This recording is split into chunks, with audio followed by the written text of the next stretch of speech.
Today is January 27th, 2026, and today we have to talk about the Holocaust because it is Holocaust Memorial Day. Hi, I'm Dan the Historian, and if you're watching, please hit the follow button, hit the like, hit the share, subscribe. Is that still a thing? I think it's YouTube. Repost, share, because today we're going to learn a little bit of history.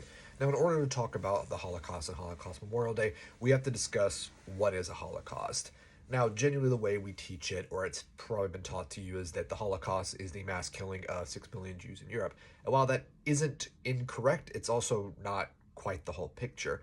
See, the Shoah, Shoah, the Great Fire, is usually reserved for the mass killing of Jews in Europe. The Holocaust has traditionally now been used as a general catch-all term for the mass killing of 11 to 17 million European peoples in general. Now, the reason we use the date January 27th, 2026 for Holocaust Memorial Day is that it's the day that the Red Army liberated the death camp and the work camp Auschwitz-Birkenau, specifically Camp 2, which is the one with the gas chambers and the crematorium as well. The thing is that when we talk about Auschwitz, it's usually the one that takes the most focus in how we talk about the Holocaust.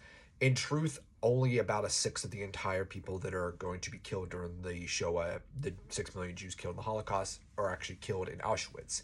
The rest of the 5 million are killed in a combination of Treblinka, Sobibor, Kelmo, and mass shootings on the Eastern Front.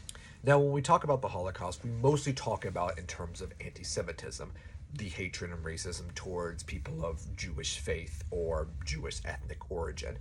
And this is based mostly in Christianity, specifically in the Catholic Church and its traditions of teaching that Jews were the reason that Jesus was crucified, which is not historically true. And that also comes down to the Roman tradition, going back all the way to Emperor Hadrian, who did the first genocide of Jews in the Bar Kokhba War of 132 to 135. And the thing is that when we talk about the Holocaust with just anti-Semitism in mind, we're focusing on one group. Yes, a very important group, which is the destruction of European Jewry, but we need to actually talk about the holistic picture. Why? Why are so many people killed? 6 million Jews, 11 to 17 million people in general. Why are they killed by the Germans, Romanians, Hungarians? Why are they killed by the Axis and the collaborators?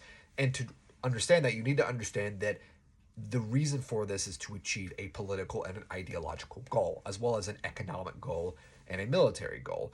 All of these goals are intersected. And that goal was Lebensraum. This is the one that we mostly focus on, and it comes from Generalplan Ost, or Master Plan, General Plan East, which is the idea was to depopulate Eastern Europe, remake the racial and ethnic map, and create a German super hegemonic state, very much in line with what the United States does in Manifest Destiny. In order to understand how anti-Semitism fits into this, you have to understand how Adolf Hitler and the Nazis thought about race. They don't think about race in the way that we think of it today. They think of it in terms of genetics, literally genetics and eugenics.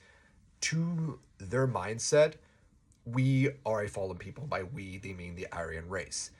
We've descended from great civilization builders, and we are now fallen. We have collapsed. We are a destitute people.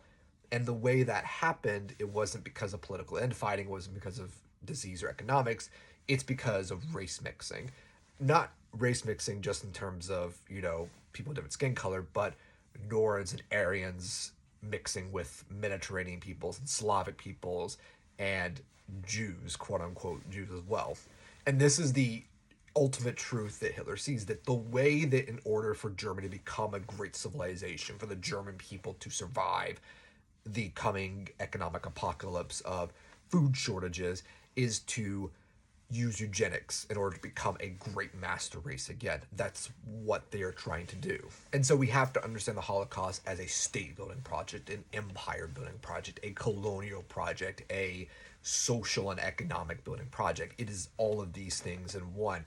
It is not simply just anti-Semitism. It is that and more, way more that's going on. And so when the Holocaust Memorial talks about Anne Frank's experience being unique, they're not wrong, but we're blackboxing what the Holocaust is to just a singular experience. We are removing it from history whenever the Holocaust Memorial Museum talks about never again has already happened, and it's still happening, and it's going to continue to happen because you have to understand the Holocaust as a state building project. You have to understand that this is done by regular people in order to achieve political, economic, and social means to fulfill ideological goals because they ultimately think they are building the great civilization. They ultimately think they are the good guys doing the necessary evil work in order to build a great country. They are not just ravenous, hate-filled mongrels.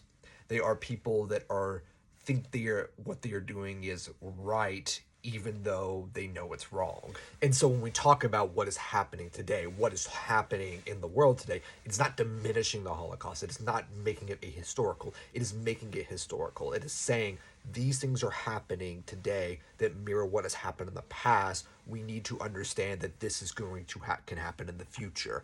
And that is not diminishing the Holocaust. That is not diminishing Anne Frank's story. That is saying this story has relevance because we can see what is happening and we need to stop it. We need to prevent this from happening again.